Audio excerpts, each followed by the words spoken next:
Hello, everyone, and welcome back to the Premiership Quarter. Today, I will be doing my GWS predictions for the 2024 season. I will be talking about my predicted best 23 for them. I will be talking about a couple of their awards, including their best and fairest, and who I have finishing in the top three.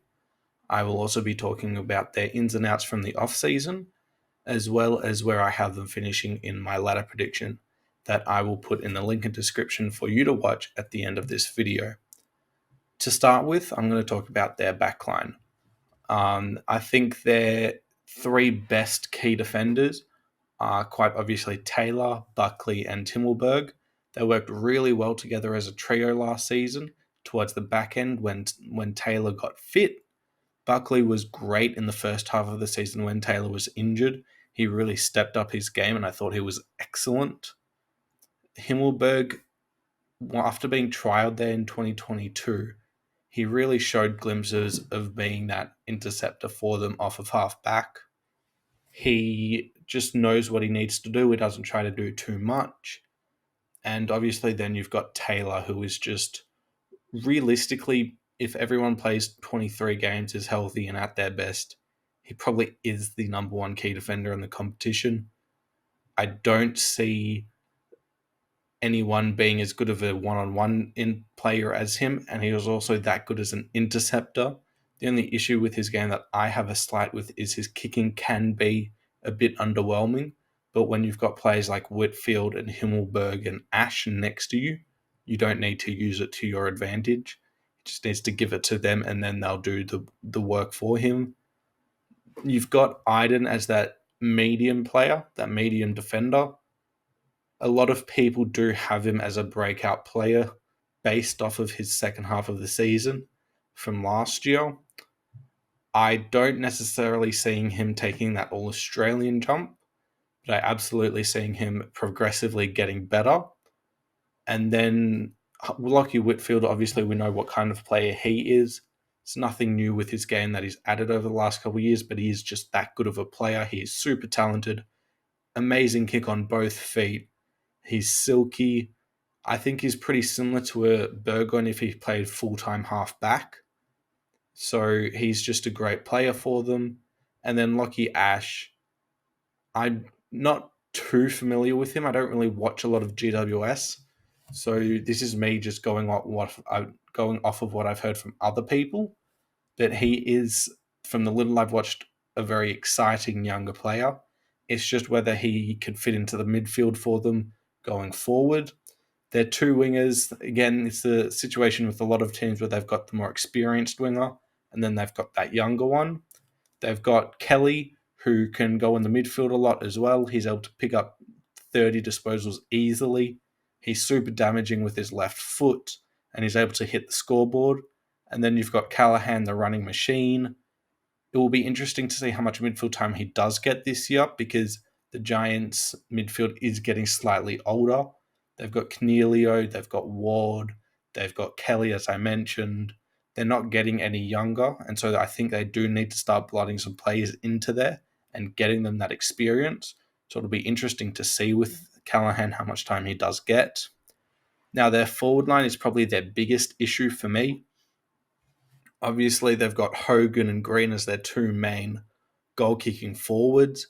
Hogan was excellent last year for the role he needed to play. Obviously, kicked 10 goals against Essendon, which just no one would have predicted at the start of the year. And then Toby Green's just a superstar of superstars, really. All-Australian captain, I think, from memory. He was just superb for them, always has been. He just, again, when all the off-field stuff isn't playing with him, he is probably top 5 in terms of impact in the game. Then I think you've got Daniels and Bedford, who are super role players, I guess you could call them. They aren't anything amazing. They're not going to make the 44-man squad, but they'll do their role to absolute perfection, which is exactly what you need in a premiership team. And then Riccardi, for me, he's not the make it or break it player. That's who's coming next. But he's very important to their structure.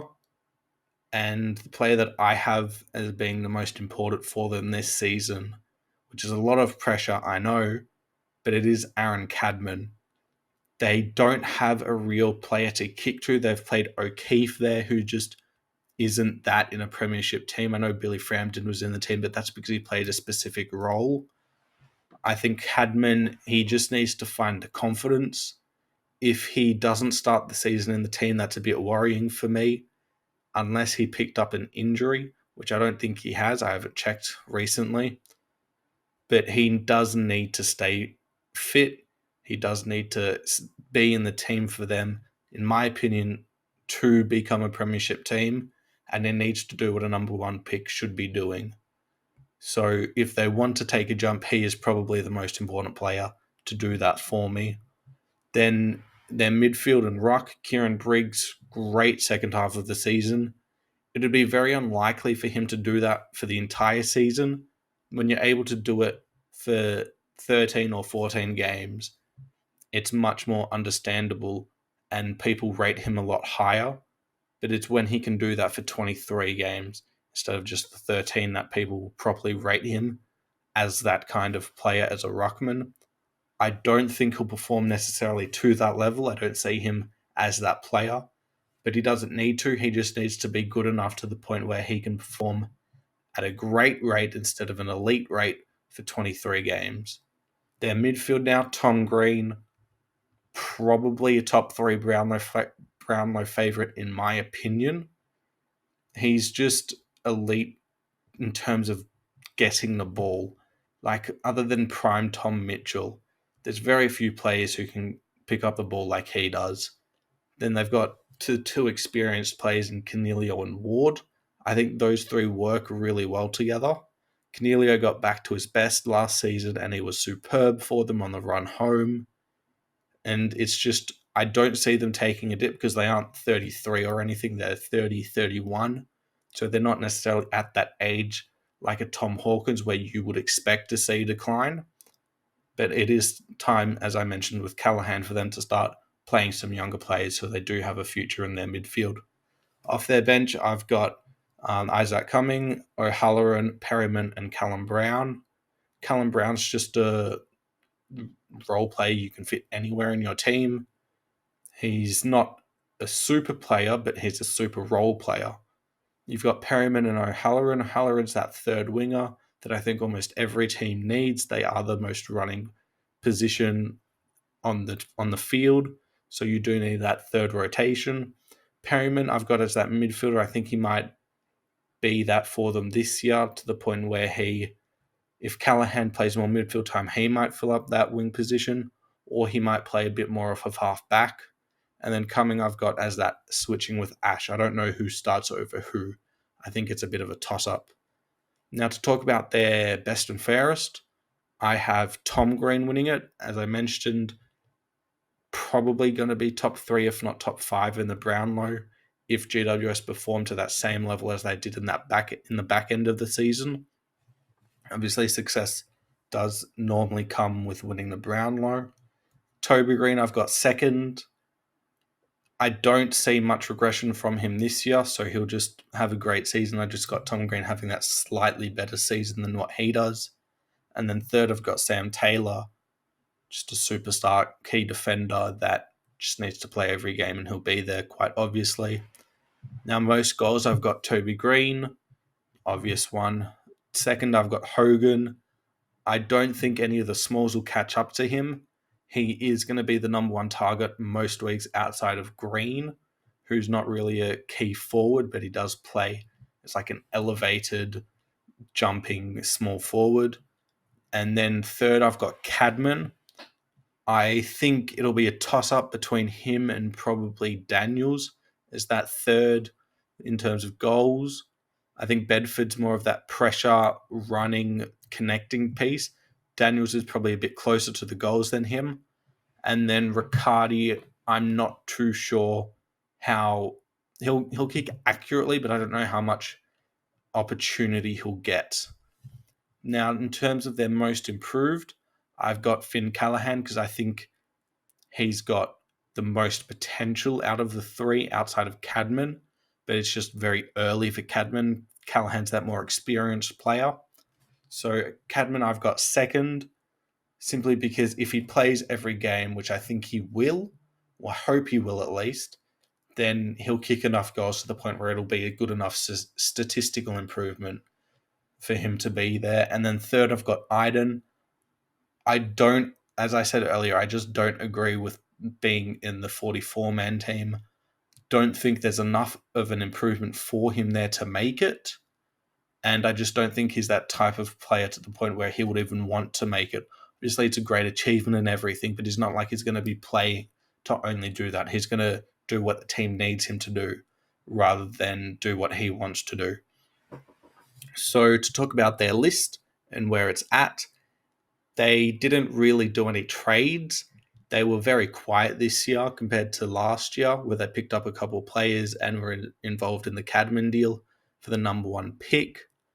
They obviously drafted Gothard really high, who it's going to be interesting. I do trust their development team to make him into a good enough player in 5 years.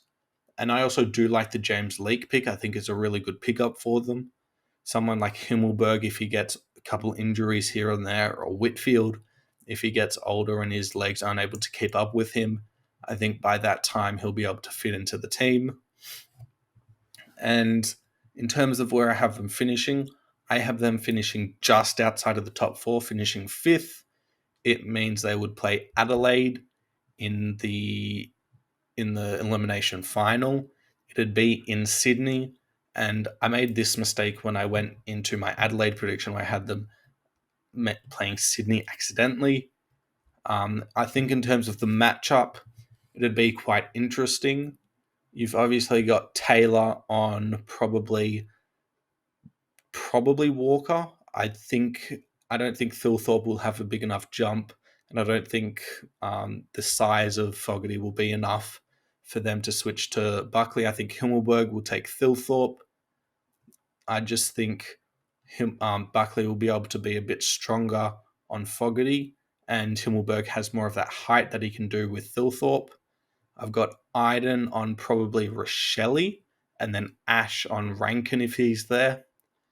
Now, in terms of the middle, which is where I think the game would be won and lost, it's Briggs over O'Brien every day of the week, especially if he does take that form from last year. And then you've got Green, Cornelio, and Ward against Laird, Dawson, and Matt Crouch. It's pretty clear to me that Dawson and Green would cancel each other out, and then it's a battle of Cornelio and Ward versus Crouch and Laird. And I think with Crouch and Laird not necessarily being game breakers with their speed, I think Cornelio would be able to get on top of them by himself. And so I have GWS winning the midfield battle quite comfortably. And then in terms of their forward line, it's a weakness against a weakness, really. I don't see anyone. I don't think Michelini will take a big enough jump to the point where he will be able to shut down a Toby Green, if you can even do that. I think that would be the matchup. You've probably got Butts on Cadman and then Murray on Hogan. Obviously, that can switch if need be. But I just think the Smalls as well, with their pace, rather than against the kicking ability of the Adelaide Smalls and the pressure that the GWS Smalls would provide, I think their surge game would really get on top. And so I do have GWS winning quite comfortably, about a 6 or 7 goal game, especially up in Sydney. Adelaide don't typically travel well, although they have played well against better teams. And I just think GWS are that better team. So, yep, that's my thoughts on GWS. Let me know your thoughts in the comments below, where you think they're listed at, if you think their midfield will be able to hold up after Cornelio and Ward and Kelly retire. And please hit the like button if you enjoyed the video. Hit the subscribe button if you enjoy my kind of content. There'll be a lot more to come before the season starts. And thanks for watching.